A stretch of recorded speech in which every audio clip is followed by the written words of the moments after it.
Και τώρα ας γνωρίσουμε ηλεκτρονικά και με τη βοήθεια της συναδέλφου από το Γραφείο Διασύνδεσης, της κυρίας Κάτιας Πολυχρόνη, το Πανεπιστήμιο του Αιγαίου. Αν θέλετε, ναι. Να περάσετε.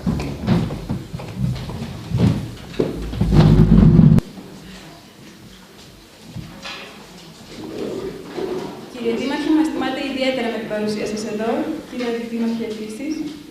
Αν θέλετε στο τέλος, μπορείτε να πάρετε το λόγο. Ευχαριστώ. Καλημέρα και από μένα. Θα ήθελα πραγματικά να σας ευχαριστήσω που είσαστε σήμερα εδώ και που δεχτήκατε την πρόσκλησή μας. Ονομάζομαι Κάτια Πολυχρόνη, εργάζομαι στην τομή απασχόλησης και σταδιοδρομίας και πιο συγκεκριμένα στο Γραφείο Διασύνδεσης. Πολύ λίγα λόγια για να μην σας κουράσω ότι είναι το Γραφείο Διασύνδεσης, γιατί θα το χρειαστείτε. Εκτός από το ότι στηρίζουμε τους φοιτητές με διάφορες πληροφορίες κατά τη διάρκεια των σπουδών τους, αλλά και μετά την αποφοίτησή τους, για το πώς μπορούν να βρουν περαιτέρω εκπαιδευτικά προγράμματα, πώς μπορούν να βρουν εργασία, βοηθάμε και στηρίζουμε και τους μαθητές των σχολείων σε διάφορα θέματα και ερωτήματα που έχουν σχετικά με τα τμήματα του Πανεπιστημίου Αιγαίου, επαγγελματικά δικαιώματα κτλ.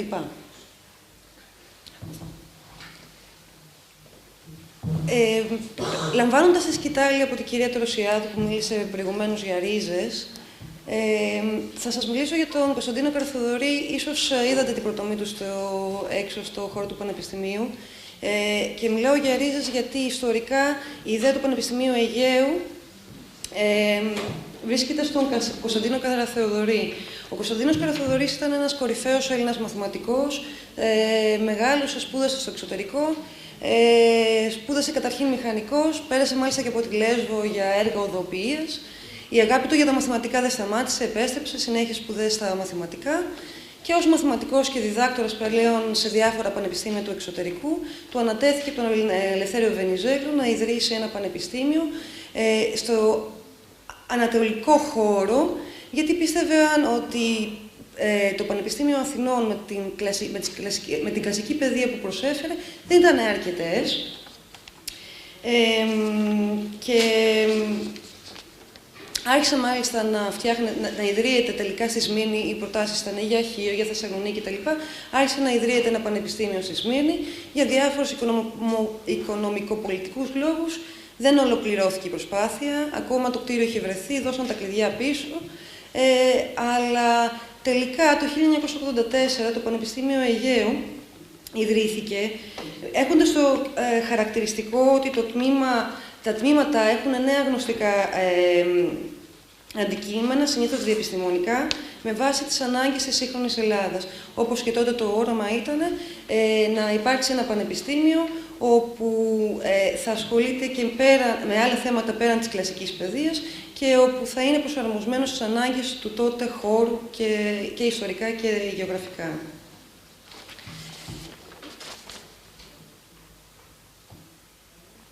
Έτσι, το Πανεπιστήμιο Αιγαίου ιδρύθηκε το 1984. Τα χαρακτηριστικά, όπως είπαμε, καταφέραμε αυτήν την ιδέα να την υλοποιήσουμε πολλά χρόνια μετά. Να υπάρχουν σύγχρονα αντικείμενα σπουδών, να υπάρχει μια διεπιστημονική προσέγγιση και να υπάρχει η δομή και λειτουργία ενός δικτύου. Εδώ βλέπουμε σε ποια νησιά υπάρχουν τμήματα του Πανεπιστημίου Αιγαίου. Αρχίζοντας από πιο βόρεια, αρχίζουμε από τη Λίμνο, Λέσβο, Χίο, Σάμο, Ρόδο και φυσικά στη Σύρο.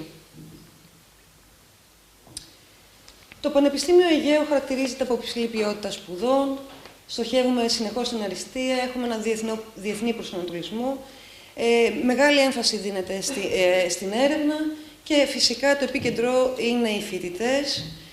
Όπως υπόθηκε και προηγουμένως, στο Πανεπιστήμιο Αιγαίου οι φοιτητές βρίσκουν κάτι που δεν μπορούν να το βρουν στα μεγαλύτερα πανεπιστήμια. Υπάρχει ένα πολύ φιλικότερο περιβάλλον, μια καλή εξυπηρέτηση τόσο από διοικητικό προσωπικό όσο και από ακαδημαϊκό. Οι καθηγητές σας είναι προσεγγίσιμοι και αυτό είναι πάρα πολύ μεγάλο βοηθητικό εργαλείο για το πώς θα προχωρήσουμε στις σπουδές μας.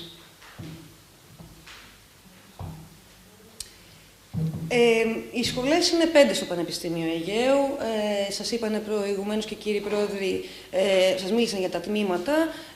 Δεν θα σας πω περαιτέρω πράγματα. Εγώ θα σας πω για τα υπόλοιπα νησιά, τα υπόλοιπα τμήματα που υπάρχουν. Υπάρχουν όμως γενικότερα 5 σχολές, 18 προπτυχιακά τμήματα, 28 μεταπτυχιακά προγράμματα και 90 εργαστήρια. Γιατί λέμε και για τα εργαστήρια και όλα αυτά. Αυτά είναι πάρα πολύ σημαντικά. Στην Ελλάδα δεν υπάρχει η κατηγοριοποίηση καλών πανεπιστημίων, όπως υπάρχει στο εξωτερικό. Όταν γίνεται στο εξωτερικό αυτό, τι κάνουν? Ένα από τα κριτήρια είναι το πόσο καλά εξοπλισμένο είναι ένα πανεπιστήμιο, βιβλιοθήκες, εργαστήρια. Είναι ο αριθμός των διδασκόντων κτλ. Και πρέπει να σας πω ότι το Πανεπιστήμιο Αιγαίου είναι ένα από τα καλά εξοπλισμένα πανεπιστήμια. Τώρα, μιλώντας με αριθμούς, το Πανεπιστήμιο Αιγαίου δεν νομίζω ότι είναι και μικρό. Έχει 2.500 περίπου προπτυχιακούς φοιτητές, έχει μεταπτυχιακούς φοιτητές γύρω στους 2.000 και γύρω στους 660 υποψήφιους διδάκτορες. Ο αριθμός αυτός συνεχώς μεγαλώνει χρόνο με το χρόνο. Πρέπει να σας πούμε ότι το Πανεπιστήμιο Αιγαίου είναι 5ο μεταξύ των ελληνικών πανεπιστημίων ως προς τον αριθμό των τμήματων και στις επιλογές βέβαια που προσφέρει ως προς τις σπουδές. Και ως προς τον αριθμό των εισερχόμενων φοιτητών κατατάσσεται 7ο, προηγείται το Αριστοτέλειο, το ΕΚΠΑ, το Θράκης, Πατρών, Ιωαννίνων, Κρήτης, Αιγαίου και είμαστε στην 7η θέση. Και ελπίζουμε να αυξήσουμε τους φοιτητές μας κι άλλο. Εδώ μπορείτε να δείτε από το 1993 μέχρι το 2012 πώς εξελίχθηκε ο αριθμός και πόσο αυξήθηκε ο αριθμός των φοιτητών μας. Και εδώ είναι τα ποσοστά των μεταπτυχιακών φοιτητών ανά ακαδημαϊκό έτος. Λοιπόν, ως προς το ακαδημαϊκό προσωπικό, 393 άτομα αποτελούν το ακαδημαϊκό προσωπικό, το διοικητικό προσωπικό 298 και ειδικό επιστημονικό προσωπικό είναι γύρω στα 53 άτομα. Λοιπόν, ως προς την κατάταξή του, ως προς τη χρηματοδότηση της έρευνας από την Ευρωπαϊκή Ένωση, το Πανεπιστήμιο Αιγαίου κατατάσσεται 4ο μεταξύ των υπόλοιπων ελληνικών πανεπιστημίων και 6ο μεταξύ των 40 γενικότερα ιδρυμάτων, ερευνητικών Ινστιτούτων. Ως προς την ακαδημαϊκή ορατότητα του Ιδρύματος στο διαδίκτυο, δηλαδή το πόση πληροφορία υπάρχει στο διαδίκτυο και προσφέρεται για να την δούμε, είμαστε στο καλύτερο 3 έως 5% της παγκόσμιας κατάταξης. Αυτή η λίστα μάλλον περιέχει 20.372 ιδρύματα.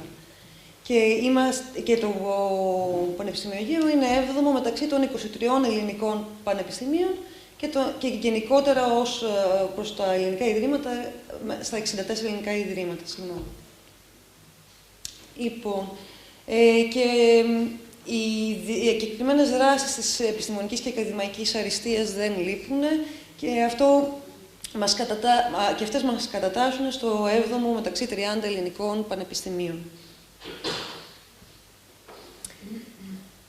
Το Πανεπιστήμιο Αιγαίου έχει και διάφορες συνεργασίες.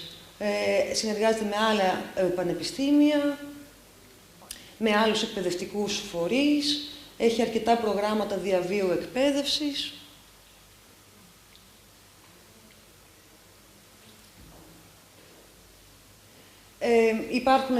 Συνεχίζοντας λοιπόν αυτό που έλεγα, υπάρχουν περισσότερες από 200 διεθνείς διημερείς ακαδημαϊκές συνεργασίες και αποτελεί μέλος σε πολλά ακαδημαϊκά και επιστημονικά και ερευνητικά δίκτυα.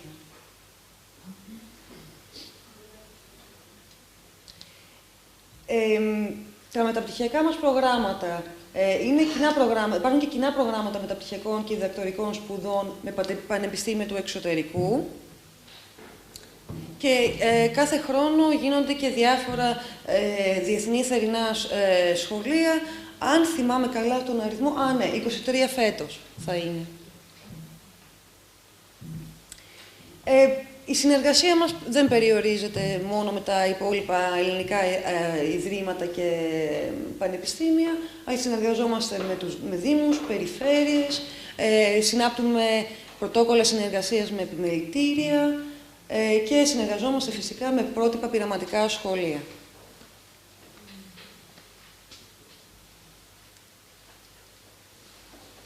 Κάτι που είπαμε και προηγουμένως, ότι ένα από τα χαρακτηριστικά του Πανεπιστημίου Αιγαίου είναι τα σύγχρονα αντικείμενα, οι νέες ειδικότητες που προσφέρει. Και φυσικά με τη χρήση των νέων τεχνολογιών και των διεπιστημονικών προσεγγίσεων. Τα τμήματα, θα τα πούμε λίγο γρήγορα, αναφέρθηκαν και προηγουμένως.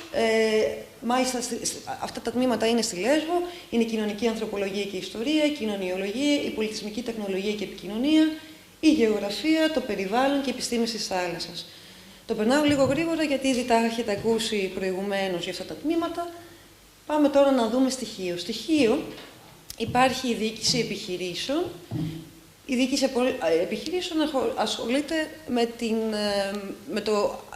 Στην ουσία βγάζει managers, ασχολείται με τη διοίκηση επιχειρήσεων οργανισμών. Νομίζω ότι είναι εύκολο και κατανοητό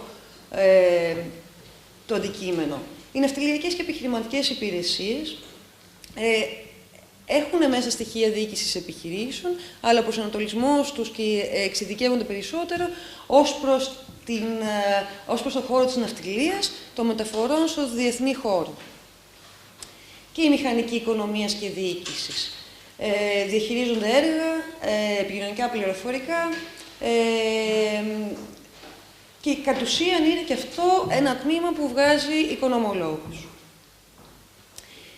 Και υπάρχει και η τουριστική και οικονομική και διαχείριση είναι ένα τμήμα που, αν δεν κάνω λάθος δώρα, περιμένουμε να μπει στο μηχανογραφικό.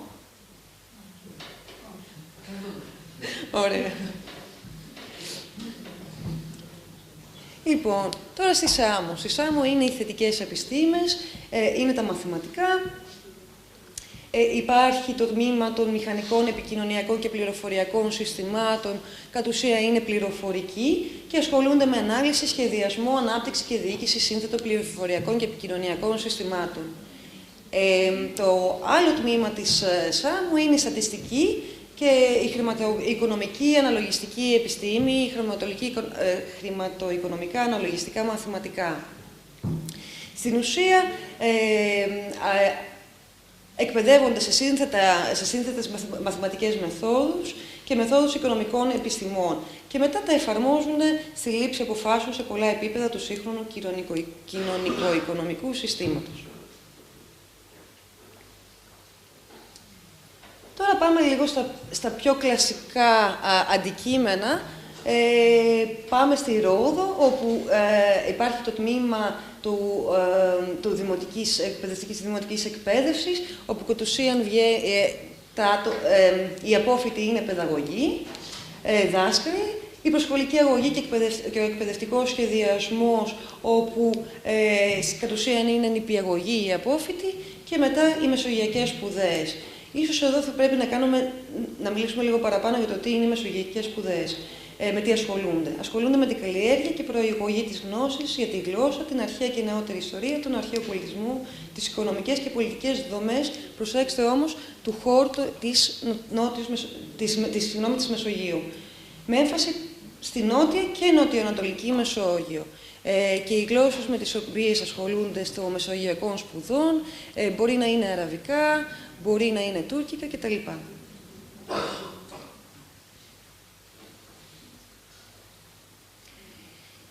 Στη Σύρο υπάρχει το τμήμα των μηχανικών σχεδίασης προϊόντων και συστημάτων. Το τμήμα αυτό σχεδιάζει, πάντα χρησιμοποιώντας ηλεκτρονικό υπολογιστή, προϊόντα ή συστήματα.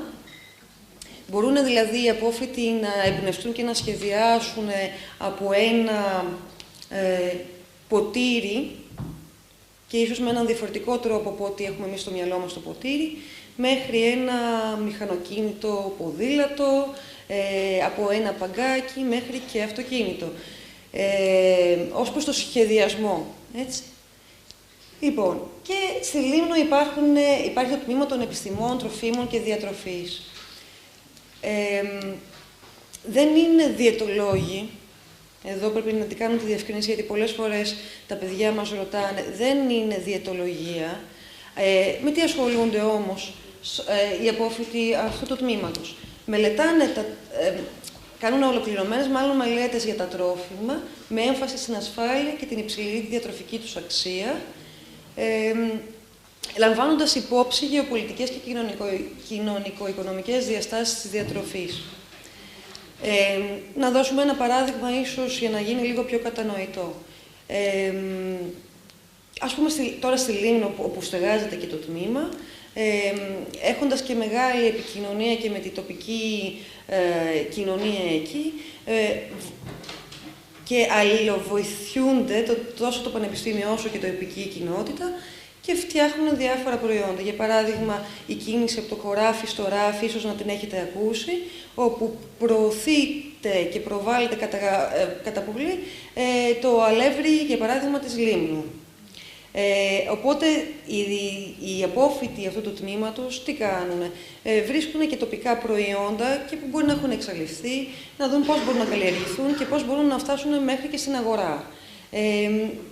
Το κομμάτι με το οποίο ασχολούνται είναι μεγάλο. Αυτά ως προς τα τμήματα. Κάποιες εικόνες θα είναι καλό έτσι να δούμε, γιατί όταν έχουμε λίγο και στο μυαλό μας, όταν βλέπουμε και κάποιες εικόνες, είναι σαν να εξοικειωνόμαστε. Εδώ είναι ο λόγος του Πανεπιστημίου, εδώ στη Λέσβο, και οι σχολές μας εδώ. Εδώ είναι κάποια κτίρια αποτυχίων,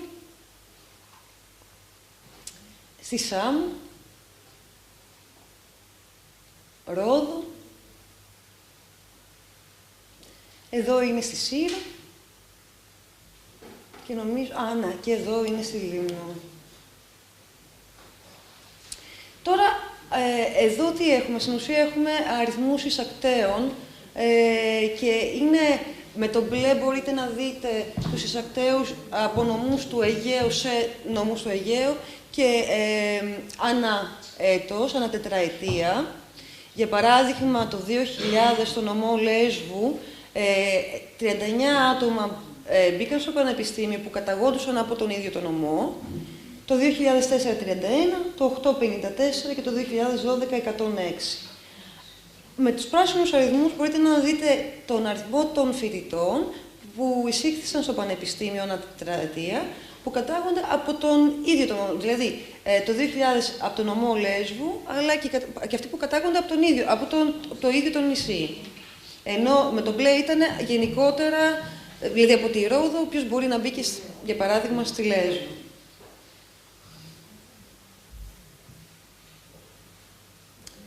Τώρα και με ένα γράφημα αυτή η αναπαράσταση. Αυτό που μπορούμε να παρατηρήσουμε είναι η αύξηση μάλλον του αριθμού των εισακτέων.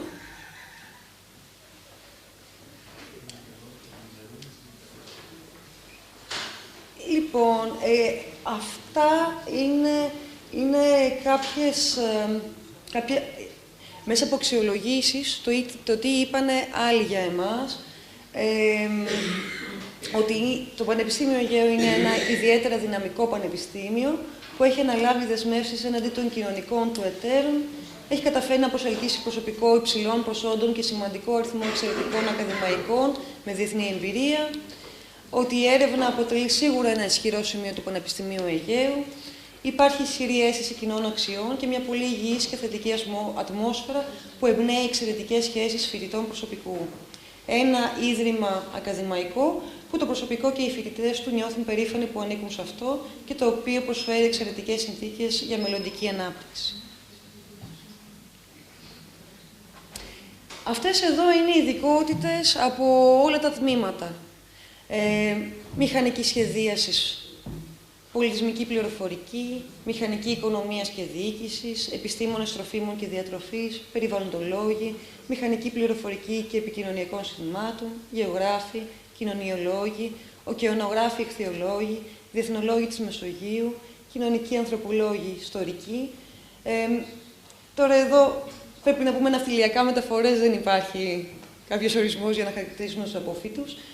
Παιδαγωγούς, νηπιαγωγούς, μαθηματικούς, δάσκαλους.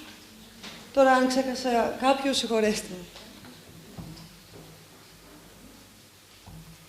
Και μία εικόνα από την ορκομοσία που εύχομαι για όσους πραγματικά θέλουν να μπουν στο πανεπιστήμιο να τη βιώσουν για πάρα πολύ γρήγορα.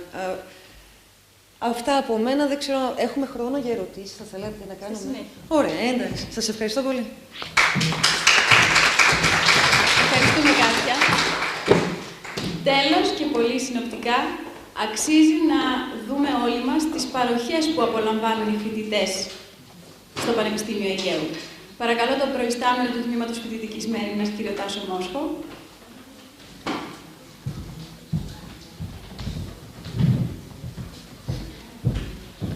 Αναπληρωτή προϊστάμενο. Καλησπέρα και από μένα. Στα πλαίσια των παροχών προς τους φοιτητές μας, αυτή τη στιγμή και μέχρι το 2015 το Πανεπιστήμιο μπορεί να προσφέρει δωρεάν σύντηση σε 2.515 φοιτητές σε όλο το Αιγαίο, με έναν καταμερισμό αναλόγως στο μέγεθος των πανεπιστημιακών μονάδων. Για παράδειγμα, στη Λίμνο 103 φοιτητές, 814 στη Μυτιλήνη, 651 στη Ρόδο και ούτω καθεξής. Παράλληλα, όλοι οι φοιτητές, ανεξάρτητα αν δικαιούνται δωρεάν σύντηση ή όχι, μπορούν να συντίζονται με 3 γεύματα την ημέρα, πρωινό, μεσημεριανό και βραδινό με 3 ευρώ.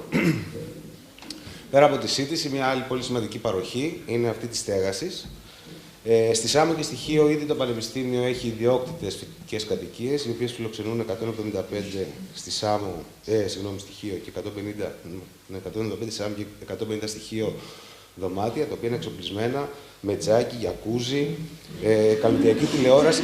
Συγγνώμη, είναι από ένα διαφημιστικό που έχω από ένα 5-άστερο ξενοδοχείο. Έχουν πάντως πολύ γρήγορο ίντερνετ, το οποίο παρέχεται δωρεάν στους φοιτητές.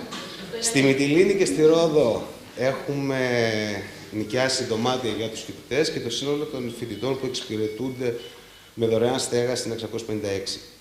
Πέρα από τη σύντηση και τη στέγαση, έχουμε την ιατροφαρμακευτική περίθαλψη. Αχρίαστη να είναι, πάντως αν χρειαστεί, υπάρχει δυνατότητα ο φοιτητής να έχει ένα προσωπικό δουλειάριο περίθαλψης, ιατρικής περίθαλψης και να εξυπηρετείται στα δημόσια νοσοκομεία όσο αυτά λειτουργούν. Πέρα από αυτά, υπάρχουν υποτροφίες του ΙΚΙ και 2 υποτροφίες από τον ειδικό λογαριασμό έρευνας του Πανεπιστημίου. Ευχαριστώ πολύ. Ευχαριστούμε, Τάσο. Και τώρα το ακαδημαϊκό και το διοικητικό προσωπικό είναι στη διάθεσή σας για τυχόν ερωτήσεις.